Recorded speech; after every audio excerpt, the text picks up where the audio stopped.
This woman became the first female vice president of Ghana, and guess what? She was never even a politician. Her name is Professor Naana Agyemang, and I personally think that her story should be part of a compulsory reading material for basic school students in Ghana especially. Now, she was the same person who made history when she became the first female vice chancellor of the University of Cape Coast. Some people also remember her iconically for her expert moderation of the 2012 presidential debate in Ghana. Others also recall her vividly for her role as education minister from 2013 to 2017 in Ghana. Now, hold on for a minute, because the reason why her story is so incredible is not even because of all these achievements, but rather how they all happened. And in this video, I'm about to reveal 4 incredible highlights from the story of Naana Agyemang, the professor and vice president of the Republic of Ghana, and extract crucial life lessons as usual that you can apply in your life to also improve your game. And we jump into it right away. The first thing is fairness, or what you can describe as justice, is her biggest commodity. Now hold on, if you won't even watch the full video, allow me to break down this first point for you, because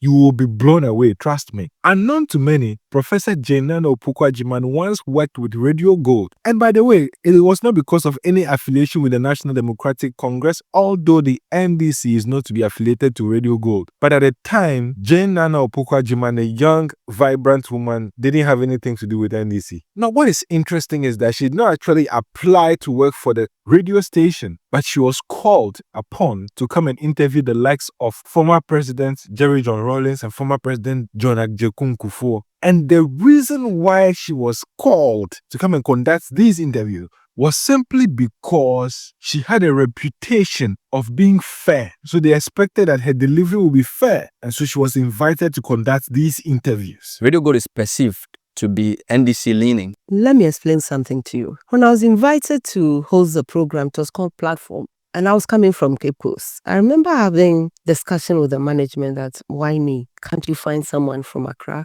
And I was told, no, they wanted somebody who would be fair, would be seen to be fair to everybody. And I like that. I interviewed His Excellency J.J. Rawlings. I also interviewed Kufuor. I interviewed all the presidential aspirants at the time. Now let's shelve that for a minute. Fast forward in 2012, when there was going to be a presidential debate between the likes of John Dramani Mahama, Nana Akufo-Addo, and other presidential candidates. The event was moderated by 2 people. One was Kojo Oppong-Nkrumah, the second one was Naana Agyemang. Now guess what happened? Jane was not even in the country at the time. She was outside somewhere attending to some other duties. But they called upon her to come and moderate the event. Now there are millions of people in Ghana. She turned down the offer because she didn't feel like she was prepared for it. But they insisted that she had to come, or there was inconvenience, and perform the role. Why? Because she is the one they believed to be fair. They believed that she was the best person who would be able to ask her questions and follow ups in a manner that would not seem biased towards anyone. Again, her fairness was what landed that role, which also propelled her invariably to take on other positions in the future. So it is that fairness that I've tried to exhibit in all my life. I was at UNESCO when I got that call. And I remember name withheld. And I remember telling the person, listen, this is such an involving thing that you need a lot of time to prepare. So can't you find someone else? I was invited to that debate because somebody thought I'd be fair. And I like that fairness. Yes, I'm supposed to be tough and all of that, but fairness, justice for me is very important. Giving everybody a fair opportunity. This is the big one. Even when President John Dramani Mahama wanted a running mate during his 2020 campaign, one of the topical issues at the time, based on which somebody was going to be selected for that role, was corruption. And I remember somebody like Honorable Kennedy Agyapong vividly saying that whoever John Mahama chooses, he's going to dig up their rot and their corrupt practices to campaign against them ahead of the elections that year. But everyone went silent when he chose Naana Agyemang. Because guess what? There was not a single record of corruption anywhere that anybody could attach to her name. So again, it appeared that the reason why she was chosen was not simply because she was qualified, because there were other people who were equally qualified. And it was certainly not because she was a woman. In fact, there were also several other women. But one key and main factor for which reason she was chosen was because of her record of transparency, fairness, and justice. Imagine for a moment that just a single attribute that you cherish and practice so much is the driving force of your life, opening doors of opportunity to you over and over and over again and propelling you to a height that is simply enviable. Now, what can we learn from this? If you choose to keep a virtue while everyone around you is practicing some form of rot, I have good news for you, because that value that you choose to maintain will make you outstanding. And believe me, it's going to open and break down doors of opportunities for you. Now, let me give you an analogy here to make you understand this even better. Consider somebody like Lionel Messi. Lionel Messi is who he is because he was born with an incredible ability to handle football with his feet, dribble past players, and score incredible goals. Now, that set him apart right from childhood, and it gave him the purpose of his life. It became his career, his form of entertainment. Everything about this man revolved around football from the moment he was born till now. Some other people become great because their families already set up certain cultures and businesses that they just come and pick up and they are gone. But for some of you, your greatness is going to come simply because of a certain value you choose to respect for all your life, like your neutrality and your honesty. You can become known for these virtues so much so that everywhere you go, they speak for you. They become your CV, and they become even more valuable than your qualifications that you were given in school. They become the reason why you live an incredible legacy in this world. Now, as Ryan Freitas, the co-founder of About.me, once said, your reputation is more important than your paycheck, and your integrity worth more than your entire career. Can you imagine that? Now, the second incredible thing I want to introduce you to about Naana Opoku Agyemang is that she was never a politician. Now, before we even go into that, if this is your first time on this channel, this is Eqay Inspire YouTube channel. On this channel, what we do is extract crucial life lessons from important life stories. In addition, we run Thrive in Africa podcast, which is a conversation with people who are knowledgeable about what it takes to thrive in Africa. And we do this because we believe we can only have a thriving Africa if we thrive in Africa. Now, if you're yet to do this, hit the subscribe button below, turn on the notification bell so that whenever we post a new video, you get notified. One of the videos we shot recently was about the president of Burkina Faso, and we extracted 7 remarkable lessons that you would not want to miss. You can click on the link around this video right now that has popped up if you're watching on YouTube and watch that video for yourself. Now back to the video. As I was saying, number 2 is that she was never a politician. Now, Professor Naana Opoku Agyemang has never been on record to be involved in mainstream politics. Of course, she has had some political appointments, but that's different from engaging in mainstream politics, which involves campaigning for positions, getting people to vote for you, and all of that. Naana Opoku Agyemang never became an assemblyman. She never tried to become a member of parliament, and she never contested for any party position in the National Democratic Congress. All she ever did was to take her job as a lecturer and a professor of literature very seriously. She focused on her work in the academia, chalking successes and breaking records. That was all she was doing. She was right in her own corner when she got appointed as education minister. Again, she was just minding her business when the appointment came again for her to serve as running mate to President John Dramani Mahama. Now, at the end of the day, just by focusing on her career and taking her job very seriously and delivering to the best of her ability, she has now been able to rise to the point where she is the second in command in the entire country, which is a position that people have dedicated their lives to politics from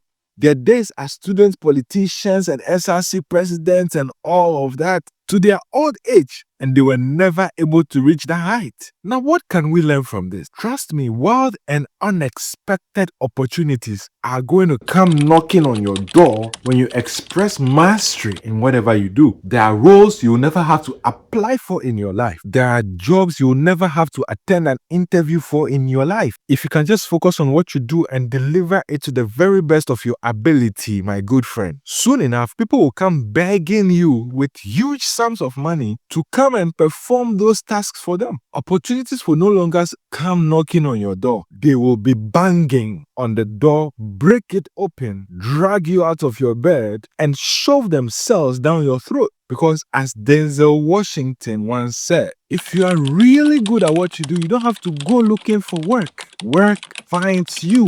Now, the number 3 thing I want to tell you about Naana Opoku Agyemang that will blow your mind is that vision eliminates stress. This is amazing. Ghana's Vice President Naana Opoku Agyemang is in her 70s. And if you've ever been in your 70s before, which likely you haven't, it doesn't feel very youthful. I mean, I'm not speaking from personal experience, but on a more serious note, Naana Opoku Agyemang has been able to put up a level of resilience that is simply baffling. Out of surprise, astute journalist Bernard Able asked her about this and how she was able to carry out these strenuous activities, particularly in the heat of the campaign leading up to the 2024 general elections. And her response was something remarkable. She said all of the hard work she puts in, the long days and long nights, well, short nights, depending on how you look at it, all came from a place of passion and joy because of her love for the work and for the results that they were looking to produce, not just as the outcome of the election, but in the Ghanaian society when they finally come into power. Did you just hear what I said? Hard work began to feel like something to be enjoyed because of the vision. What can we learn from this? Make sure to find a higher purpose for whatever you do,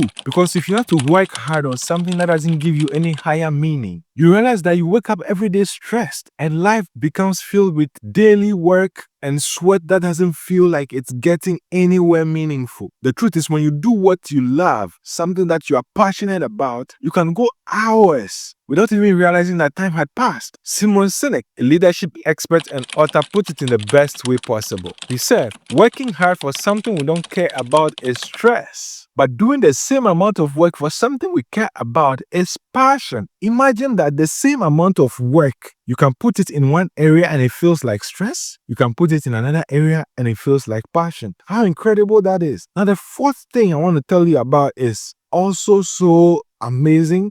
It was heartwarming when I heard Naana Opoku Agyemang speak about this. And this is the idea of holding the door open. Now, according to the accomplished professor, upon breaking so many barriers in her career and accomplishing a feat as enviable as becoming the first female vice president of the Republic of Ghana, her goal is not to just bask in the glory of these achievements, but to actually make sure that other people are able to do the same. She puts it in this way, that she will hold the door open. It's not just about breaking the door open, but keeping it open for the next generation. Now, this is such an awesome mentality that I personally feel that has been lagging for the most part in the African society and the Ghanaian society at that. There are people who accomplish a feat and they don't want anyone to come and bypass them to do better than they did. They don't even want anyone to reach that level. But we cannot grow up as a society unless the generation that comes after us is enabled and empowered to do better than us. That is the only way that over time we'll progress as a society. I will hold the door open. The method of opening the door, the method of holding the door open so others wish to travel that door is what I'm implying. It is not a self-aggrandizing position. Now, what can we learn from this? Ensure that you help people who are coming after you to do better than you did. If you can commit to this process, my good friend, I strongly believe without any reservation that it will not be long before we see the fruits of this character in every aspect of the Ghanaian and the African society. Listen to how Barack Obama, former president of the United States, put it. The most important thing you can do is to help someone else succeed, because the world moves forward when people lift others up. Now, that wraps it up for today. Until I see you again in the next video, which is already being prepared. Remember that life always gives us episodes of chaos and peace. But after each episode, pause and ask yourself, what can I learn from this?